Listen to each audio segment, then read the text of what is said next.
A 25-year-old crypto influencer vanished from his condo garage in Montreal. Days later, his 3 co-abductees were found alive. He remained missing for months. The reality is simple and brutal. Digital wealth is now attracting the world's most savage, analog crimes. This deep dive is really about a terrifying convergence. I mean, our sources are detailing this rapidly expanding global pattern of just highly violent abductions, and they're all targeting these high-value crypto figures. So we're at the intersection of decentralized digital assets and, I guess, hyper-centralized physical risk. Exactly. When you look at these cases, the real threat isn't someone hacking the blockchain. It's about hacking the single, fragile human being who holds the private keys. And that's our mission today, right? To get past the sensational headlines and really unpack the cold logic behind this brutality. We're going to start with a pivotal Canadian case, the case of Kevin Mirshahi. And from there, we'll track this grim, escalating pattern. The violence, the mutilation, the multi-million-dollar ransoms. It's a tactic that's now defining crypto theft across Western Europe. It feels like an unavoidable truth, really. It is. If you store vast, instantaneously movable wealth in a format that's only accessible through a person's physical presence, or their biometric data, or just forcing them to comply, then that person immediately becomes the single most lucrative and, frankly, the most vulnerable point of attack on the planet. Okay, so let's start at the source of these shockwaves, Old Montreal. And the focus is Kevin Mirshahi. He's just 25, and our sources identify him as a prominent cryptocurrency influencer. But what was his operation? What made him such a high-profile target? Well, his operation was called Crypto Paradise Island, and it wasn't just, say, a public Twitter feed. This was a private, paid Telegram group. Okay, so that's a key distinction. It is. In the eyes of the digital community, and more importantly, law enforcement, that means he was charging people for investment advice, for securities tips. And this is all in a highly volatile, often unregulated space. He wasn't just famous, he was seen as a gatekeeper to fast money. Noticeable, yeah. But that still begs the question, why a violent abduction? Why not a lawsuit or a hack? Was his notoriety just seen as a guaranteed payout for criminals? Precisely. I mean, hacking the blockchain or even his personal digital security is incredibly difficult. It requires highly specialized skills. Kidnapping, on the other hand? Relies on brute force? Brute force, and it leverages human fear. It's a far simpler, time-tested mechanism to force the immediate release of funds. His public profile proved the wealth was there. The only way to get to it was to get his body. And the incident itself, it really speaks volumes about the criminal's intent. June 21st, 2024. Mirshahi and 3 other people, all in their 20s, are taken right out of the parking garage of his own condo building. That's supposed to be a secure location. It's a stunning display of brazenness, but what really confirms their precise intent is how quickly they released the collateral damage. The other 3 abductees. Right, the 2 women and 1 man. They were found alive just a day later in Western Montreal. So our sources make it crystal clear. He was the target. The others were just inconvenient witnesses, discarded as soon as Mirshahi is secured. Exactly. And the search for him then stretches on for months. The immediate signal was this was a targeted, non-negotiable extraction. The tragic confirmation didn't come until much later, on October 30th.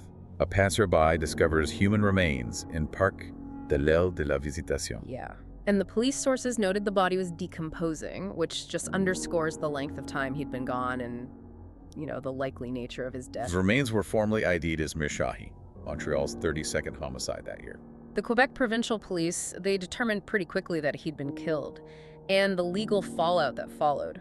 It gives us a crucial clue about the speed and the brutality of the whole crime. It really does. The sources show an arrest was made even before the body was officially found.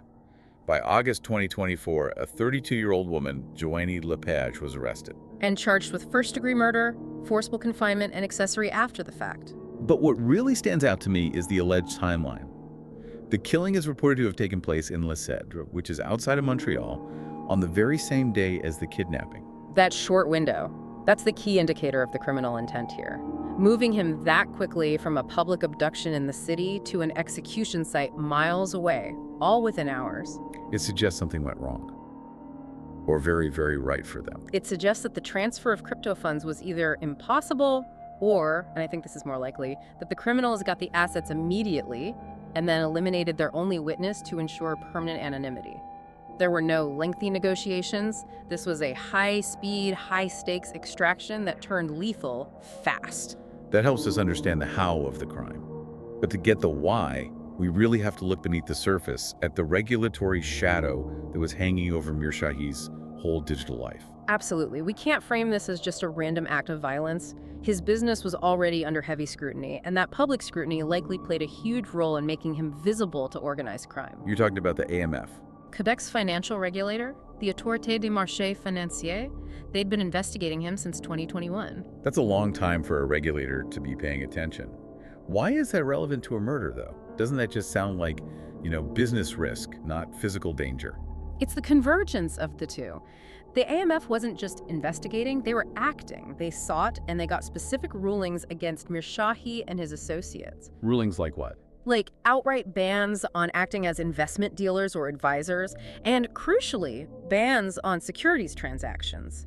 They even ordered him to take down publications from social media. So the regulator essentially put a big red flag on him, saying he was operating a high-stakes, possibly non-compliant investment operation that involved a lot of money. Exactly. The AMF effectively stamped him as high net worth and high risk. That makes him a perfect, and in a way, an easier target. The legal heat around his operation, Crypto Paradise Island, it shows that even by July 2024, after he'd already been kidnapped, the blocking orders were still in effect. So you're basically advertising to the world, both legal and criminal, that you're managing large, fluid sums of money. That's it. And that analytical connection, regulatory risk escalating into criminal opportunity, that's vital. But to really see the trajectory of this new criminal method, we have to look globally. Because Mirshahi's murder, as isolated as it felt in Montreal, it was simply the deadliest outcome of a tactical crime wave that's been spreading rapidly across Western Europe. This is so much wider than Canada. Oh, much wider. Yeah. French police are investigating a verifiable series of cryptocurrency millionaire kidnappings. It's happening across France, with parallel incidents being reported in Spain and Belgium.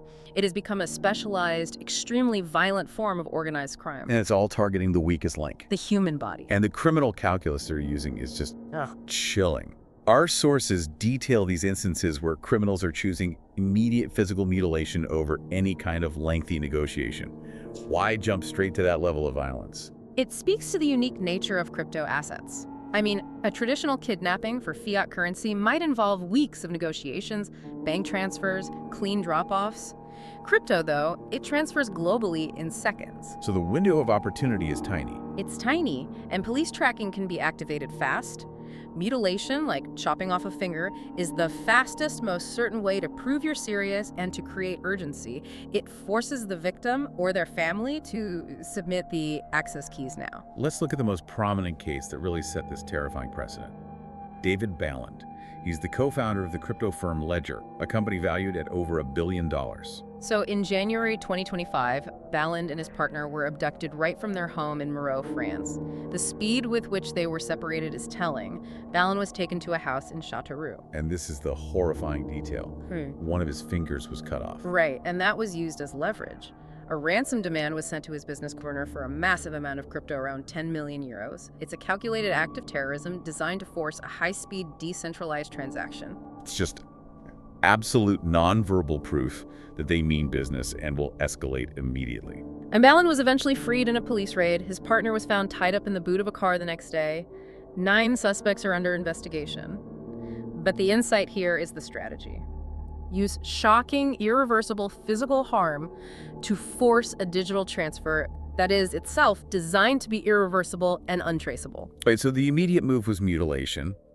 That's not a standard criminal threat. That's a highly focused strategy targeting the specific access requirement of the asset. What does that tell us about these crime rings? It tells us they are highly adapted to the digital age. They understand that without the victim, the crypto is locked away in cold storage forever.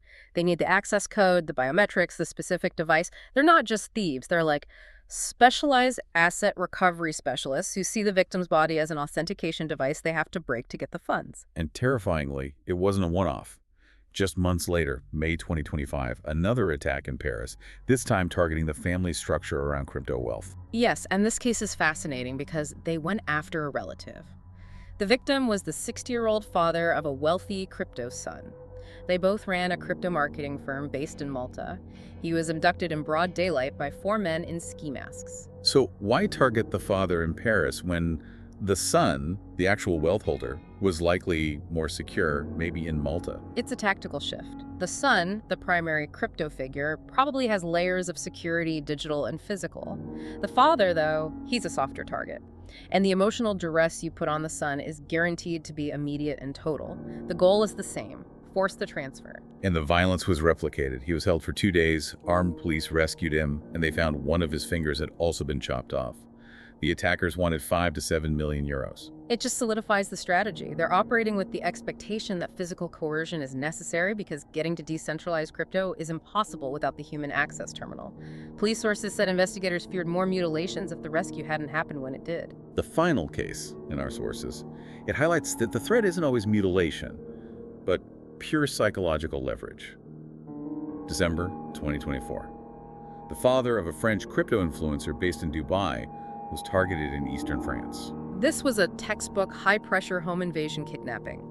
The attackers tied up his wife and daughter before forcing the 56-year-old father into a car.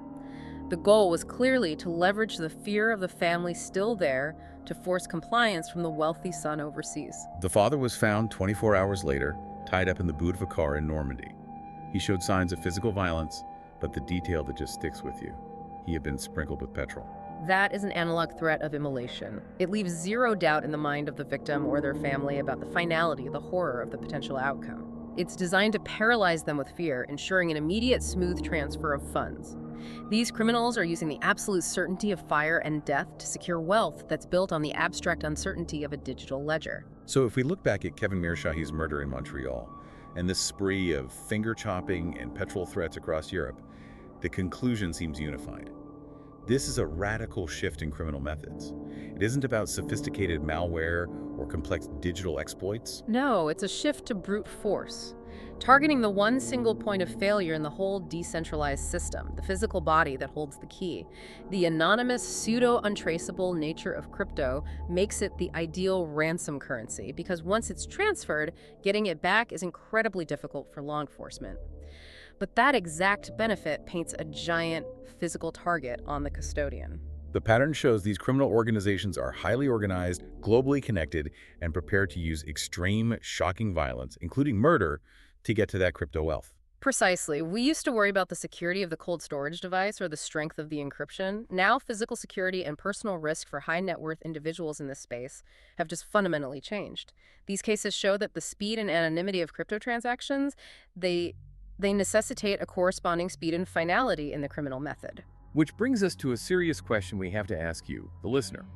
Given this mounting evidence that physical violence, mutilation, and murder are replacing digital hacking as the preferred method of crypto theft, if the value of your decentralized wealth puts your physical body at risk, does holding extreme wealth in these assets fundamentally change the very definition of personal security?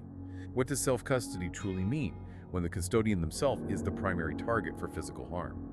It's something to mull over as the digital vault violently collides with the analog world.